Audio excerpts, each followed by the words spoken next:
Hello, everyone, and welcome to the Odinic School of Mysteries. My name is Bear. Thank you so much for joining me today. I'm so glad that you're here, that you've joined us, and congratulations on finding the channel. If you are new, I really appreciate that you're here. Thank you so much. I'm going to attempt to talk about what a real man is today. And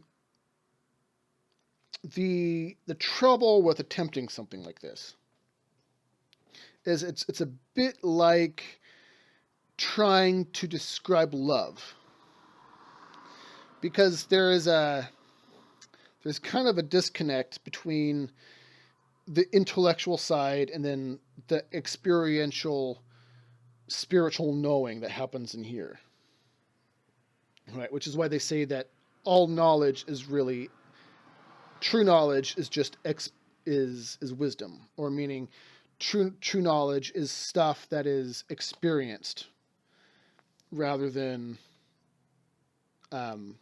just an intellectual understanding. So like, we'll stick with love, for example. Like we could explain all kinds of different things about how what love is. We could talk about it on a chemical level. We could talk about it on a relationship level. But unless you've actually been in love, you don't really know what love is. Right. Kind of on a separate note, it's a little bit more silly. But like I could say, for example, that I don't know that Africa exists. You say, Bear, how can you not know that Africa exists? Well, it's because I haven't been there. I believe, in my heart, I believe that Africa does in fact exist. I do. I do believe that Africa exists.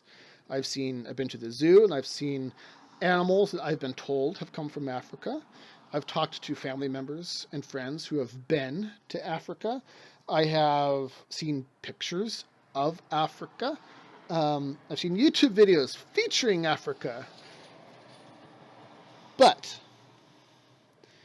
I believe, because of those things, I believe Africa exists, but I do not know in here that Africa exists because I never actually been to Africa and experienced it. So there's a difference, right? Which is why I say, in a very controversial way, that the flat earthers and the round earthers are both wrong, because unless you've actually been in space and seen the Earth, you don't actually know what you believe is real. You could believe it, but you don't know it's real. And this is kind of the same, kind of goes along the same thing, that we're attempting to explain in an intellectual way something that can only be truly understood from in here. And that's very difficult to do. And so we need to go into this with the assumption that no matter what I do, I'm going to do a poor job explaining it, because there's some things that words just can't, language just can only get you so far. And it's like if you're trying to explain what love is, if you've ever tried to explain what love is, it's the same problem. You run into the same problem right away. It's like, you know what it is, but you can't explain it. And every teenager in the world has experienced this frustration where it's like, Mom and Dad, what love is? And they just say, well, you'll know it when you experience it. Well, shit. You know, that is helpful. You know, it's kind of the same. We have the same problem.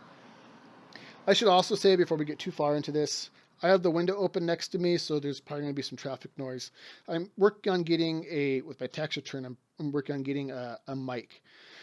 So, a directional mic, so that we're not going to have so much traffic and background stuff going on.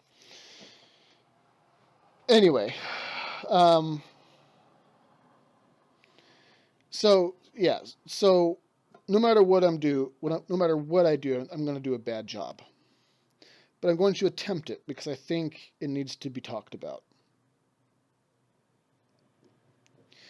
Because the truth is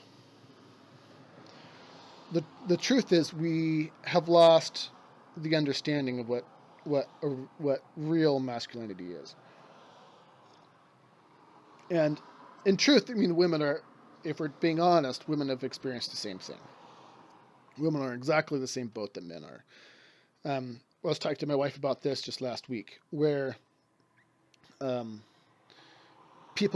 we talk about our national culture, talks at length about what a real man is. What is a real man? What does a real man do? How does he behave? Where is he going with his life? These sorts of things. But no one ever asks the question, what is a real woman? What does a real woman do? What does a real woman do with her life? Where does her strength come from? Where does her power come from? And so really the struggle that men are going through, if we're being intellectually honest and we're being spiritually honest, is the same problems that women are going through too. But from the opposite, they come to it from a different, because they're a different gender, they come from a different place. But they have essentially the same struggle that men are going through. And because we don't know, as a society, we don't know what real masculinity is anymore. We essentially LARP masculinity.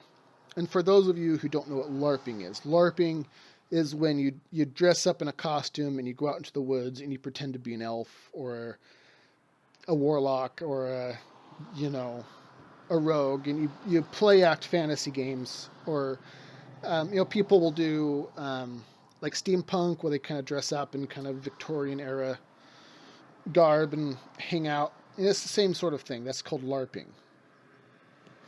And if we don't know what the real thing is, we do our best to LARP what we think it is. And this causes a lot of problems, because we have essentially this battle going back and forth, where we say real men need to be strong, real men need to be taciturn, real men need to be like John Wick or The Witcher, flat affect, gruff, and real men need to sleep with lots of women, real men need to show that they're powerful all the time. And then we say, no. Real men need to be kind-hearted, real men need to be subservient, real men need to be emotional, real men don't cry, but no, that's wrong. No, a real man, he does need to be taciturn. He does need to be overbearing. A real man needs to dress like he has a job and he has a place to go, and he needs to have a good job to provide for his woman. But it's like, no, that's too sexist. That's too misogynist. Real men need to step aside and let women go. Real men need to shouldn't dress in a suit and tie, because that's too power hungry, and so we, you're too fat, you're too skinny, you're too strong, you're too weak, you're too everything. No matter what you do, you're totally screwed societally.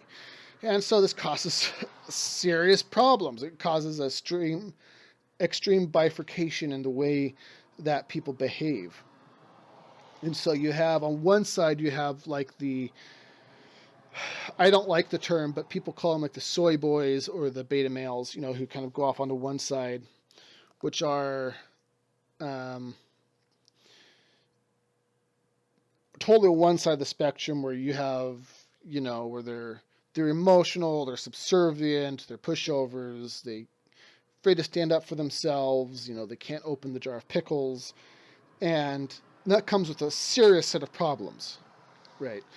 They feel emasculated, they feel small, they feel powerless, they feel horrible about their situation. And so it's no wonder that they side with the whole feminine side of things, because the feminine side of the mental gender of, when we're talking about symbolic, esoteric gender, the feminine side is the nurturing, the kind, the one that kind of pulls you in, like a mother's hug, right? So it's no wonder that these types of folks gravitate to that side because that's where they feel safe. Because on the other side, you know, is the men who take it the other way, too far into the other way, where it's like you are, you're getting in fights, you're egotistical, you have the big swinging dick, Joe, or Jim Bro, um, sleeping with all the women, and so it's no wonder that these people over here want to be over there because they don't feel safe over here with these other guys who are frankly intolerable. But what we think, what we have in our heads is that each side says, okay, this must be what real men are. Each side says, this side over here says real men are these alpha, big swinging dick, huge truck, guys, Jim Bro type dudes. And on the other side over here, you have the guys who say, no, real men are the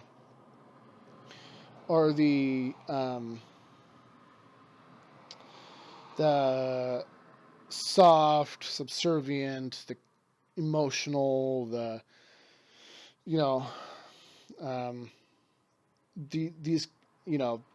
side of things. So everyone is looking at the world and they say, okay, this is what I think masculinity is. I'm going to pretend as to the best of my ability to be that. And if I can't pretend to be a gym bro, I'm going to pretend to be something else. We'll call them, I hate to use the word because I think it's degrading and it's not nice, and personally I don't like it. But we'll say, if we're going to call these guys the gym bro assholes over here, we'll call these guys the soy boy beta male people over here. I don't like it, but I think it serves an illustrative purpose. So society kind of splits apart. And, we see the same thing with women, right? So ages ago, a long, long time ago, there was an interview that was done by a woman who was serving in Iraq back when Bush was still president. And she was saying that if you're a woman, and actually, I heard this too from a woman in the welding industry, because I went to school to be a welder.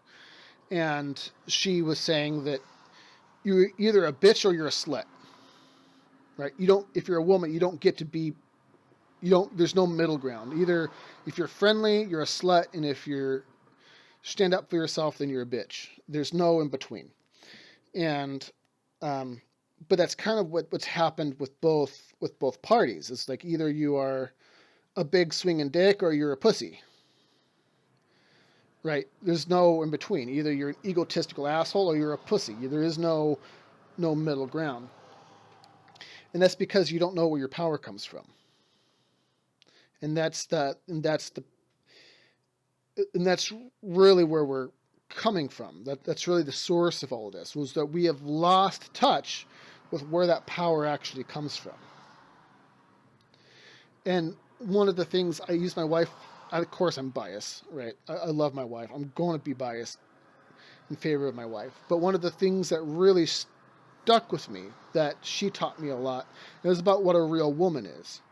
Again, like what I said before, we talk all the time about what a real man is, but no one ever talks about what a real woman is. And my wife is someone who knows in here where her power comes from. And so she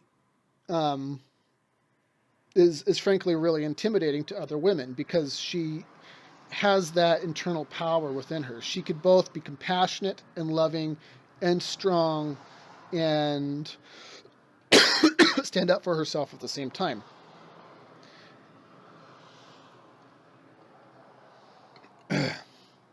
And so it's one of those things that if you've met someone who does know where their power comes from in here, it's really something to behold. because it's very rare these days. It's almost unheard of these days because everyone is pretending. Everyone is trying to be this thing that they think that society wants them to be. And I've met probably only maybe 3 men in my life who are the epitome of what I'm talking about here, who are the real deal. One of them was he was an old farmer. His daughter was someone I had a huge crush on. She was a bartender at a bar in at the Willamette district in I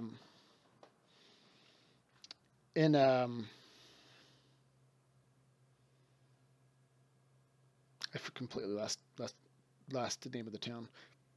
I lived there. Oh, crap. Anyway, it's over by Oregon City. For some reason, I just lost it. Anyway, she was a bartender. Really cute gal. I had a crush on her. But, of course, I couldn't really talk to her because at the time I didn't know how to talk to women. I was better by that point, but I was still pretty scared by that point. But her dad flew in from Wisconsin, and he was something special.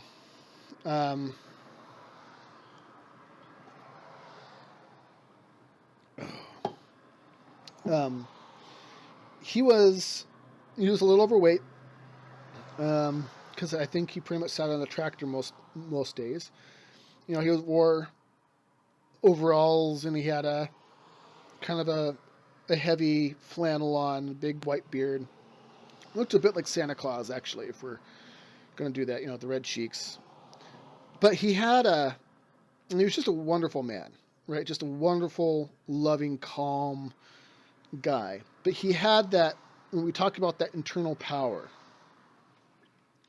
when you have someone who knows who he is, who knows where his power comes from, yet someone who you could say is infinitely powerful, yet he has no ego to speak of, at least not in the way we typically think of someone who has an ego. He doesn't have anything to prove to anybody. He just is who he is. He just is who he is. No apologies, nothing. He's not pretending. He's just someone who's just, I know I keep saying he just is, but that's really the best way to kind of get there. It's a little bit like, so I've used this analogy in the past. Like with Lego men. So you're sitting there and you're playing with your Lego men. Right? You're building these spaceships and castles and this kind of stuff. This isn't the perfect example, but it kind of gets us where we're going. So,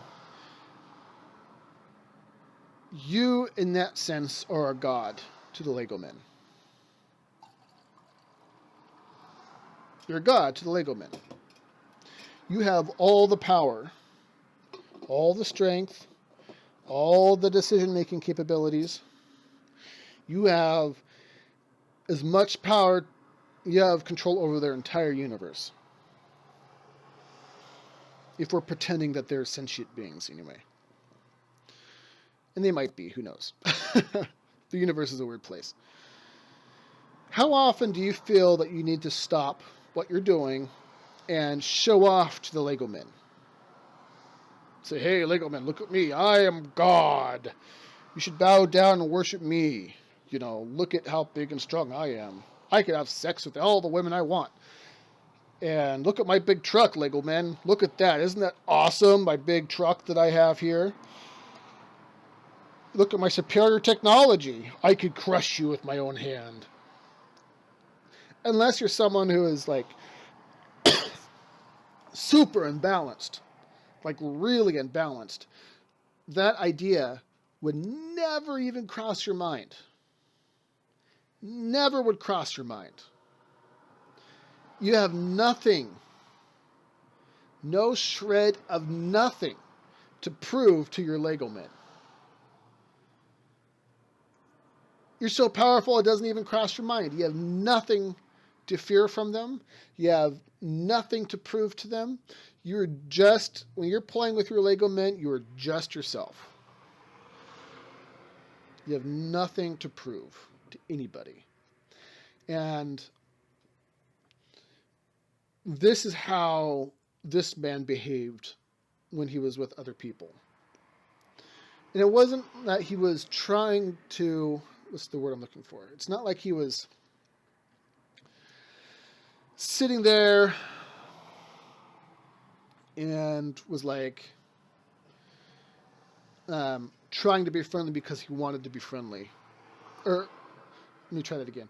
It's not that he was pretending to be friendly because he thought society says he should be friendly. He just was friendly, right? And he didn't try and crush your hand when he shook it. He was just an old farmer who worked with his hands his whole life, and he was just immensely strong, and so he'd pleasantly shake your hand, and it's like, your hand is all like crushed beneath its strength. And he wasn't doing it on purpose. He was just a guy. He was just an old farmer. And, but that's kind of what I'm talking about.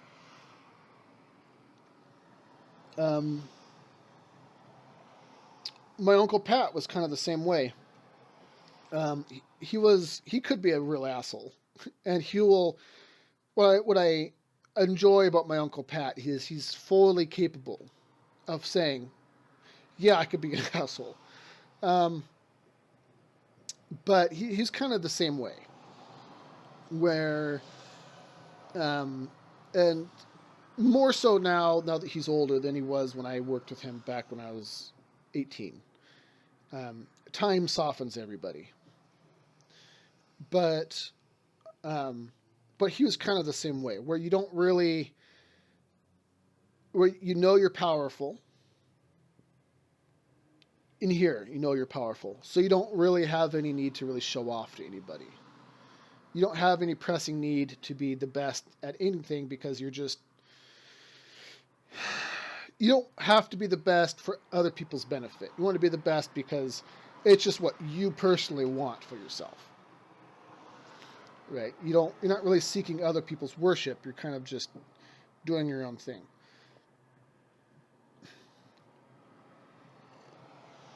And, I've met a number of people who are special forces in my life so far. I've known a couple of Navy SEALs. I worked with a man in the construction industry. I worked in construction for a very brief time. But the foreman who was in charge of my particular group of people, he was a former Navy... he was a former Green Beret. That's what it was. Had to think there for a second. I'm like, okay, what was the Army one? But he was a former Green Beret. And one of the things that Hollywood will say is that these men are like Rambo, right? Or the Wolverine, where they're just taciturn and grumpy, like, I'm so powerful, I'll swing my dick around. But every single Special Forces person I've met, real Special Forces people with, like, the legit credentials, they're just dudes. They have nothing to prove to anybody. They're very self-assured. They don't have anything, they don't have any ego that they have to, like, try and schmooze onto other people, right?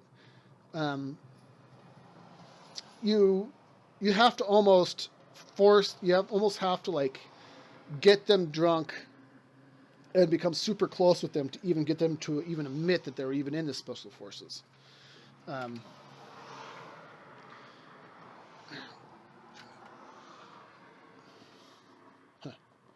Anyway, because they don't And it's not even that because they're trying to be secretive about it. It's just that they don't really see that as something that's very important to talk about, right? You'd think, like, if you watch movies or you try to, um, you'd think that if you watched a movie, that would be the first thing that someone would bring up.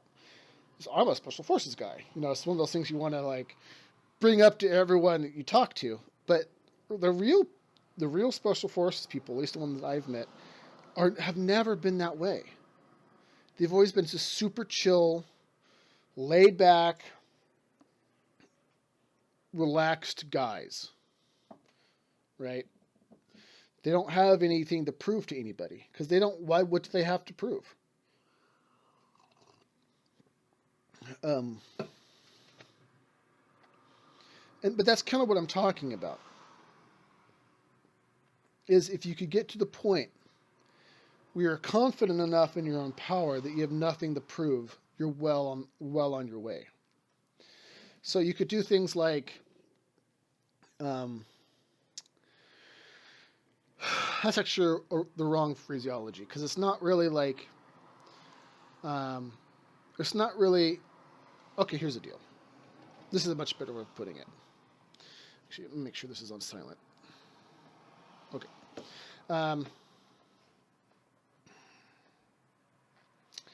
People have mistaken masculinity, or you can even go even further and just say in general, men or women, regardless of which gender you're talking about, people have mistaken power for what you do.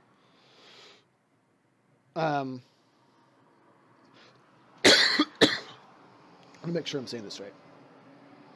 People think power is what you do rather than what you are. I think that's what I'm trying to say. People think that being powerful is the things you do in the world rather than just the resting state of who you are as a person. Like the Lego men. Going back to the Lego men analogy. So if we're talking about society as an aggregate, and we're talking about people in aggregate, we would say that the common belief would be that if we were truly powerful, we would try and flex those muscles to the Lego men. Right? Instead of saying, you already know that you're powerful, you have nothing to prove to the Lego men, and you just let the Lego men do their own stuff. You let the Lego men pretend to be powerful. You let the Lego men build their empires. You let the Lego men make their mistakes. And it's no skin off your back. And that's the closest actually analogy to God as I could get to. Why does God let bad things happen? Well, God is big enough to let people make their own mistakes. And real men are kind of that same way, have that same deep, primal power within them to understand that I have nothing to prove to anybody. I don't need to prove anything to you. Whether you like me or not, it doesn't matter. Ultimately, it doesn't matter. And that's kind of where I'm getting at. And that's kind of where I'm trying to build us up to the point of where we can kind of understand where I'm coming from. And that's really, again, it's very difficult. It's very, very difficult to try and bridge that connection between an intellectual understanding and something you actually know and hear. Right? And so far, the Legoman example is one of the best examples I could come to because it's something that most people have experienced or could relate to, for example. And it doesn't have to be Legomen. It could be Barbies or G.I. Joes or anything really. Your toaster, right? You don't have to prove yourself to your toaster. And I'm not trying to say that other people are just objects, but what I'm trying to say is that I'm trying to bridge that trying to make a bridge between those two forces, between the intellectual and the spiritual, the intellectual and the emotional. Because unless you have that spear of Gungnir, unless you have that upward forcing pyramid where you have the intellectual, the emotional things that come together to make a pyramid, then you actually have a solid foundation of understanding, which is the shining tip of the spear of Gungnir. It's the thing that makes effectual change in the universe. If you have both those things in play, the intellectual and the emotional, then you can't be pushed around. Then you have a solid base. And so that's what I'm attempting to do. I'm trying to build that pyramid, trying to make an intellectual argument and an emotional argument so that you understand what I'm talking about. And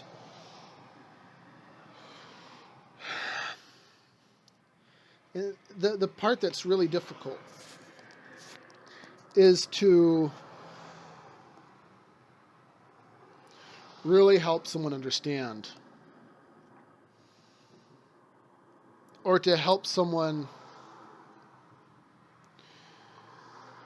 get into a place where they could begin to understand where power actually comes from.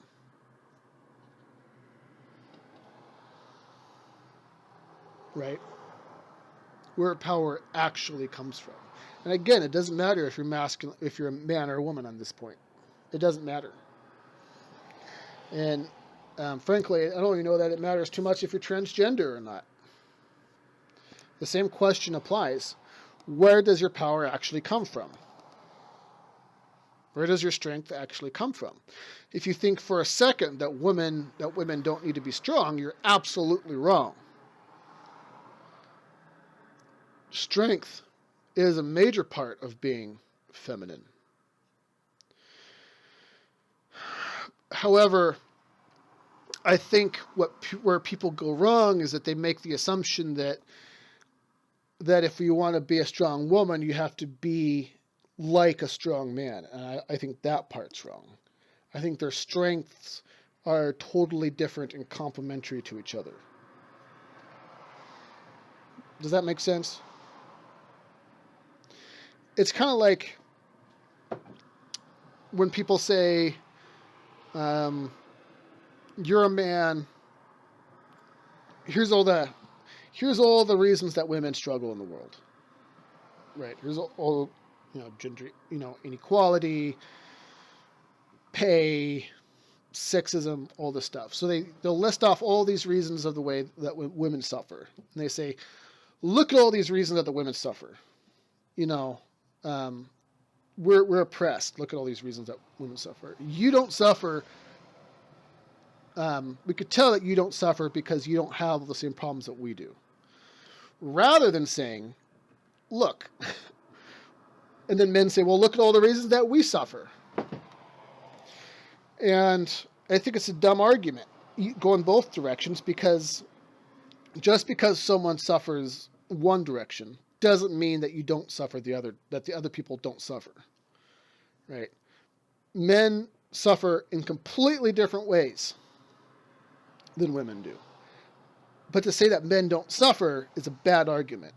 And the other way is true. Saying, look at all the ways that men suffer. Women don't suffer the same way that I suffer, so therefore women don't suffer, is a stupid, stupid argument. Both, you don't get out of here without suffering. You might suffer different ways, but both people suffer. Same thing goes with strength.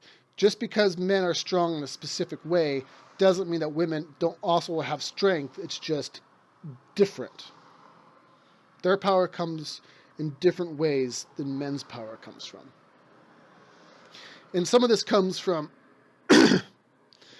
and again, it's difficult it's not as easy to explain.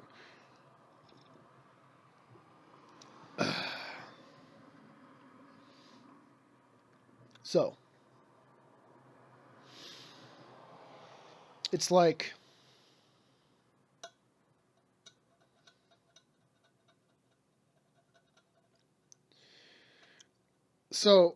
this might get me in trouble. And I suppose that I'm going to have to take the risk. But it serves my point. Where that I just made. People, they'll say that people equate men with strength. They say strength is what masculinity is. They say strength equals masculine. Right. And so you have these high-powered women, the third wave feminist group, who will say, they hate men, but they think they hate men. Okay. Let me try and build this in my head. So they hate men, but they have mistaken feminine strength for masculine strength. They said, like I said a second ago, they say masculine strength is simply strength. And so they say, we hate men, we think the patriarchy is evil. And so and I've always wondered why they do this. They say, all these things are evil that men do. And then they go and adopt all these masculine characteristics. And I always thought of that was really weird. It's like you're saying, men suck, women are awesome. And so in order to stick it to the men and show men that men suck, we're going to adopt all the same masculine characteristics. We're going to dress like men, we're going to behave like men, we're going to cut off our hair, and we're going to LARP, like I was saying. We're going to LARP as men to show men that they're wrong. And that has always really confused me. And if any of those things were true, I mean, like, if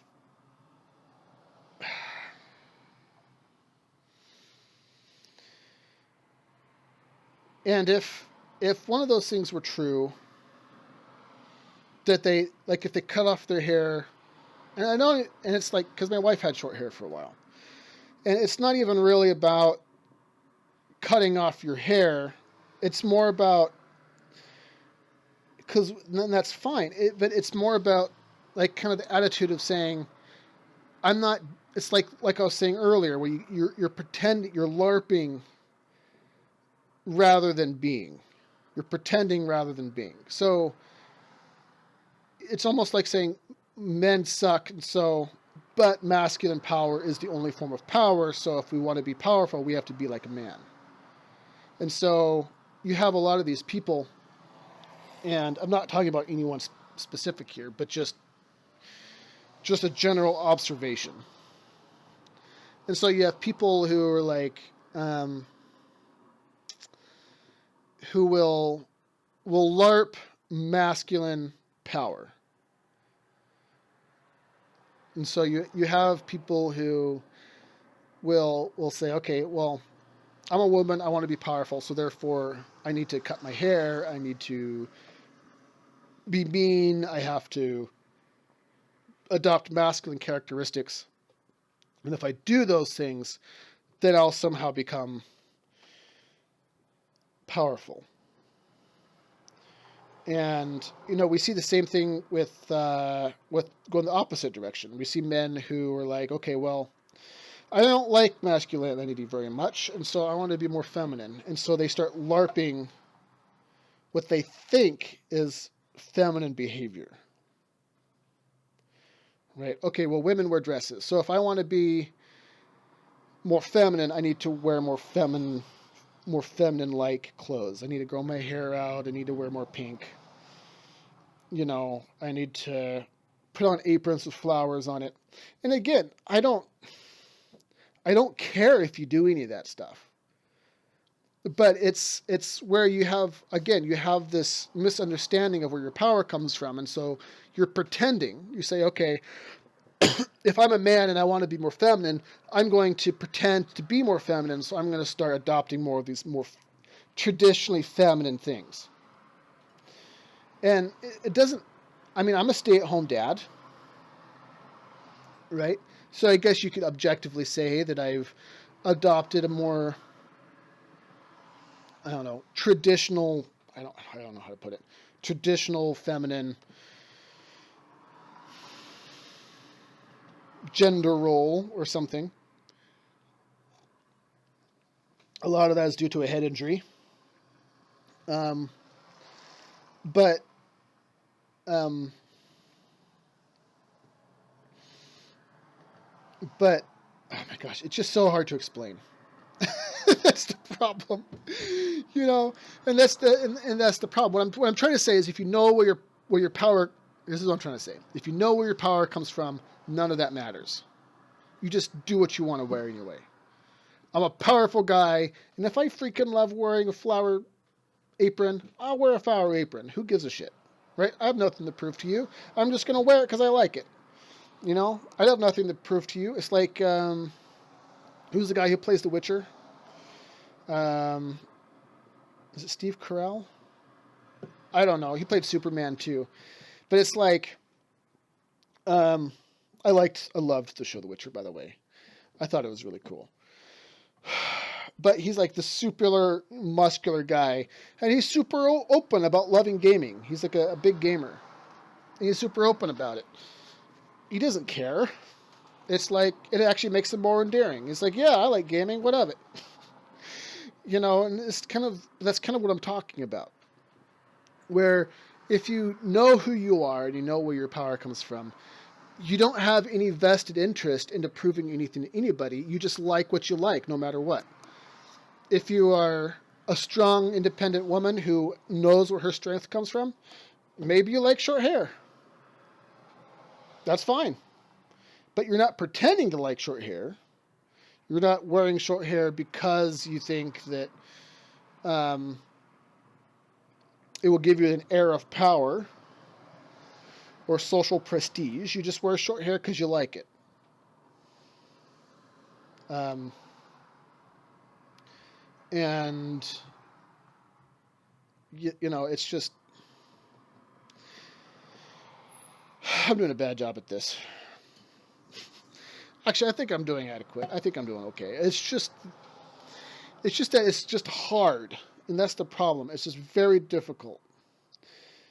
You know, like I said, to kind of try and bridge that gap between uh, an intellectual understanding and what a heart understanding is. You know what I mean? And I know that's going to get me in trouble.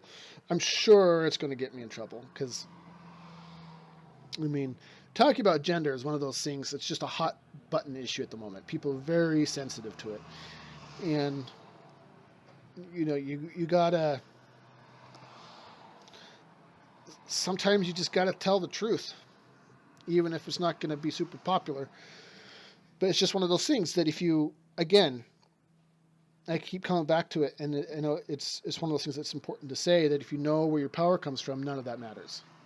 None of that matters. None of that bullshit matters. You know, I come back to my wife because actually my wife is the one who really taught me, just by virtue of being herself. She's one of the ones who taught me what feminine power looks like, because I didn't know.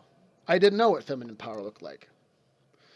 Um, And one of the reasons that she said that she loved me, one of the reasons she said that she fell in love with me, is because I had, her words, not mine, is that I had the ability to tell her no. Because she has so much internal power in here, that for most men, she would just run them over. Again, her words, not mine. This is just what she told me. She says that most men that she's ever dated, she just runs over. They just lay on the floor and let her walk on top of them. And one of the reasons she said she liked me so much is because I was like, I wouldn't let her do that. And so we became a um, a marriage of equals, right? I'm a strong masculine person. she's a strong feminine person, and together we make a strong pyramid that can't be pushed over.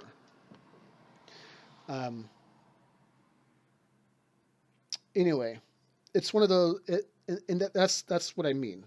She wears wherever the hell she wants to wear, right? She'll cut her hair if she wants short hair. She'll wear her hair long if she wants it long.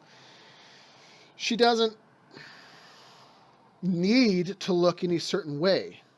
She's not trying to prove herself to anyone. She has no one to prove herself to. She just stands on her own 2 feet. And that's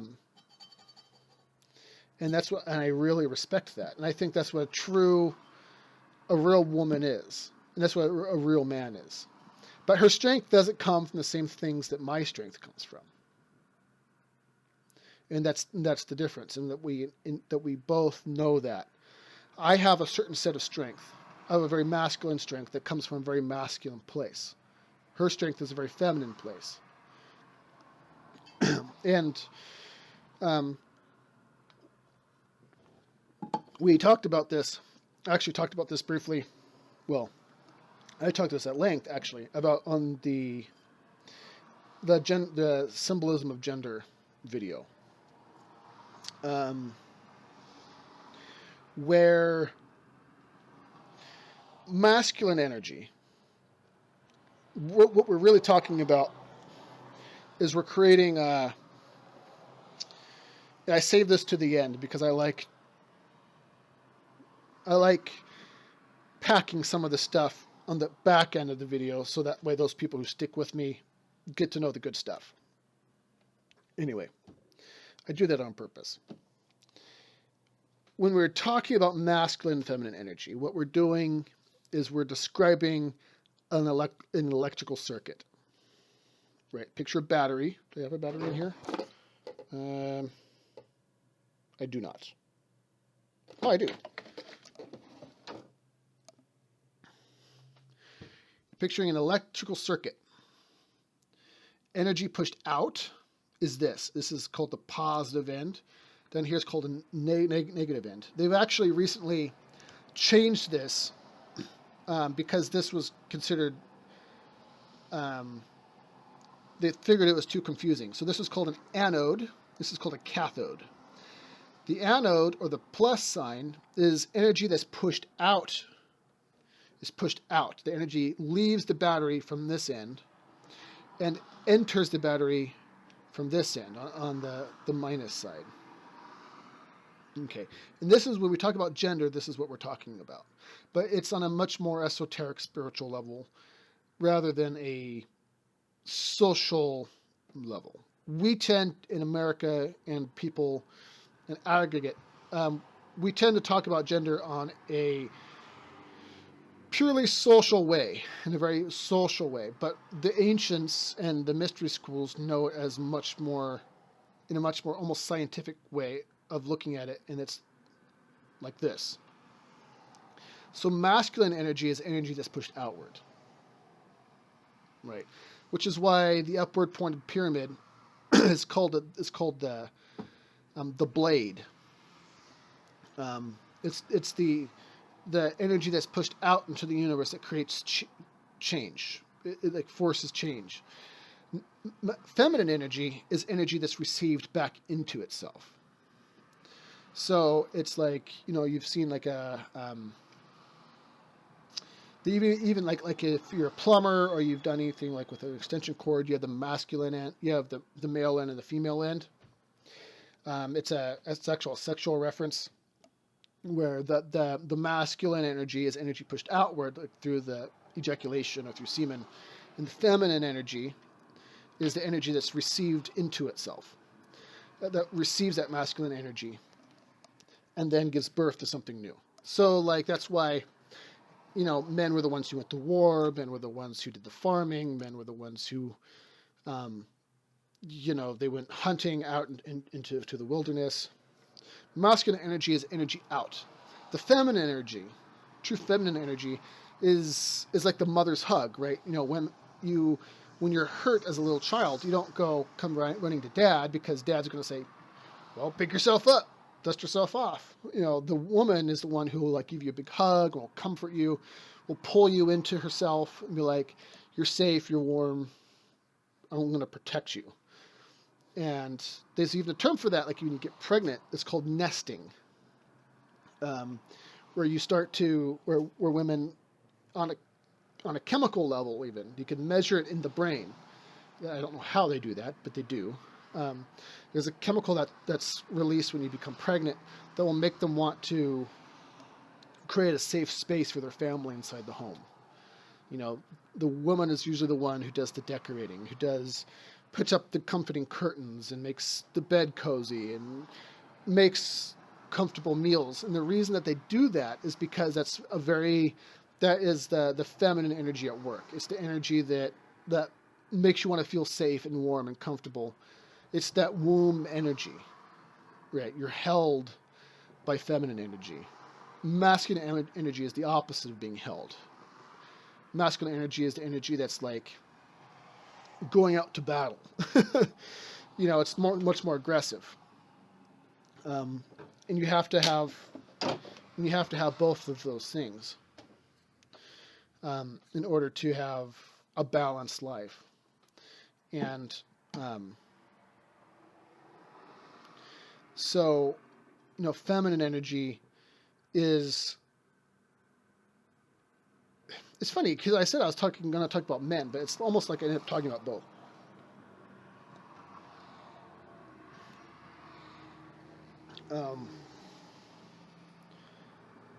It's almost like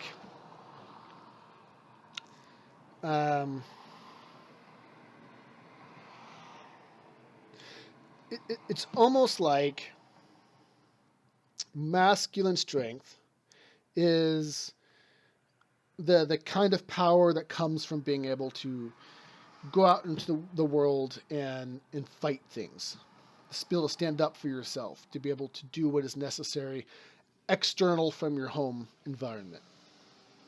Feminine strength is the kind of strength that is derived from your ability to make those around you safe and secure and feel at home, and that kind of maternal embrace.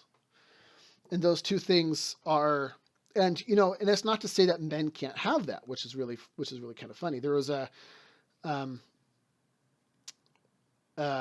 Indian guru. His name is Sadhguru, S-A-D. How does it go? I don't remember. It's not sad like you're crying, but it's like an Indian word.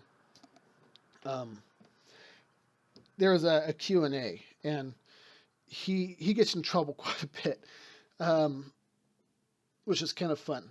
I like it when people say true things and then they get in trouble for it. But he was under fire because he had said that. How did it go? Oh, that's what it was. So someone asked him why almost all gurus are men. And and I can't remember word for word of what he said. Well, he said, well, it's true that women can't be gurus. And the colonel goes, oh. And then he says, well, and it's also true men can't either.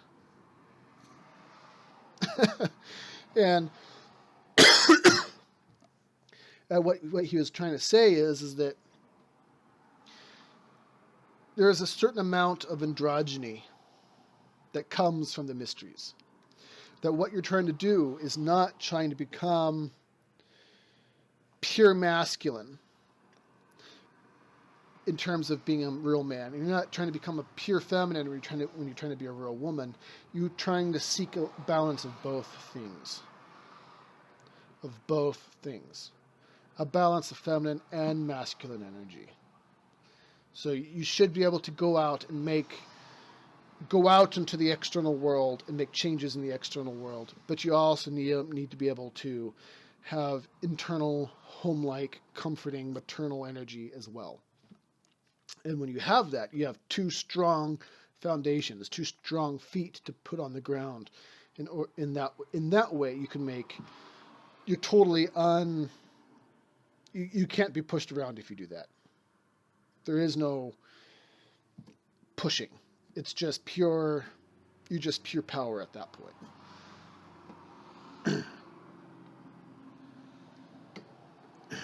Anyway, got like a tickle in my throat. Hope that doesn't mean I'm getting sick. But it's just one of those things that's just complicated, and I think that's why society has a hard time with it, to be honest, because it's not super obvious, and you have to be someone who is really dedicated to the idea of digging down into the mysteries of it, to kind of to begin to really get a grip on it. And again, it's one of those things, like I said this a lot, where you have to be willing to be wrong. You have people who are more interested in pushing ideology, who are pushing the propaganda of their own team, who are more interested in winning arguments, which, by the way, is a very masculine side of the energy spectrum. Winning arguments, going to war against the opposite team. That's very masculine. For all those people who say that men are bad, you're behaving in masculine behavior when you do that. But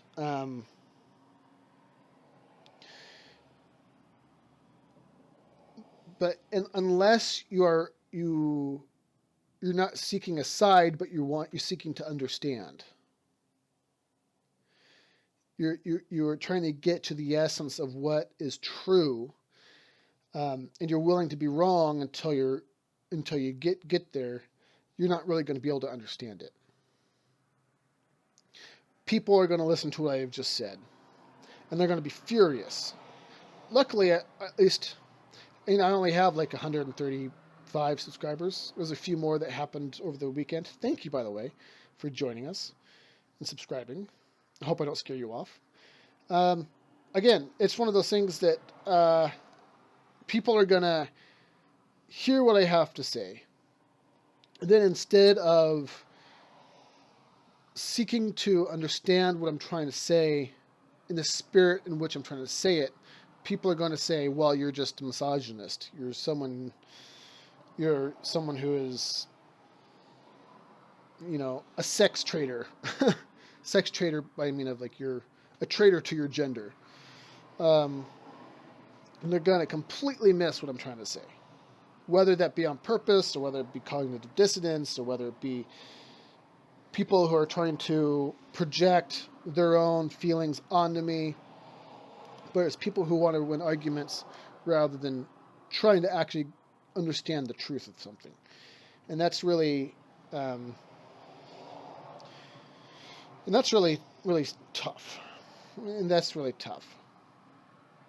Because you want, and I'm not even trying to say I'm even particularly right here, but what I'm trying to say is, so there's a saying in the Odinic mystery schools, that it goes a little something like, I'm probably not going to get this perfect, but it goes something like, no one is my equal because everyone is my teacher. What that means is, you have to be prepared to learn eternally, forever. You have to understand that everybody knows something that you do not know. They have a perspective that you have not thought about. They come to it from a different place. They could show you something that you've never thought of before. And so, instead of approaching a situation ready to go to war against the people who are telling you, stop and listen. I go out of my way to listen to content on YouTube that I disagree with. I do. Because those individuals know something that I don't. They've come to it from a different perspective than I have. Which is why poor YouTube has no idea what political affiliation I am. They keep throwing stuff at me to see if it'll stick, and they're like, I don't know, is this guy a conservative? Is he a Democrat? Is he liberal? Or what is he? They can't figure it out. And I take pride in the fact that poor YouTube's algorithms can't figure me out. It's rather fun. So, so in conclusion, knowing where your power comes from is an important thing. Figuring out what it is like to not have to prove yourself to anybody. Be with the world like you are with your Lego men. You have nothing to prove. You don't have to show off. You don't have to pretend to be something that you're not. If you like Star Wars, you like Star Wars. If you like wearing a dress, you like wearing a dress. It doesn't matter. Because you know where your power comes from. It's in here. It comes from a deep primeval place in here. The eternal part of you is activated, rather than the short-term point of view that is trying to pretend so that other people will look at you a certain way. In my experience, and I'll end with this, when I finally figured it out, when I learned it in here, the whole world changed for me. The whole world, it's a really bizarre thing to experience. When you just are, people start treating you differently. And you try and ask people why they treat you differently, because I'm a curious person and I asked this before. They can't tell you. They have no idea. There's just something about you that intrigues people, that makes them look at you in a certain way, and they treat you a certain way with a certain amount of respect that they don't treat other people, that they wouldn't afford to other people. And it's just by virtue of just being whoever the fuck you want, right? Because you have that internal power. The world is like the Lego men to you. You don't have to prove to anyone about anything. If you like freaking coffee, drink freaking coffee. I like freaking coffee, so I drink freaking coffee. You know? Anyway. I hope that made some sense. I hope that made some sense. I hope that has helped people. If you have any questions, please leave a comment. And I'll do my best to answer them. If it's an excellent question, which sometimes happens, maybe I'll make a video on it. Or if you want to tell me what for. At the beginning of next month, or towards the end of this month, I'm going to do another Q&A.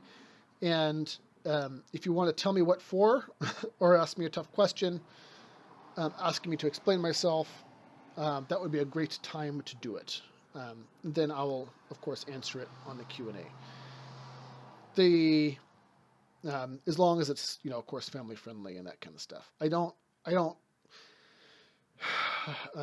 particularly mind people trying to call me out. I just, as long as it's respectful and family friendly, that kind of thing. All right. I love you all. Be careful out there, and take it easy. Bye-bye.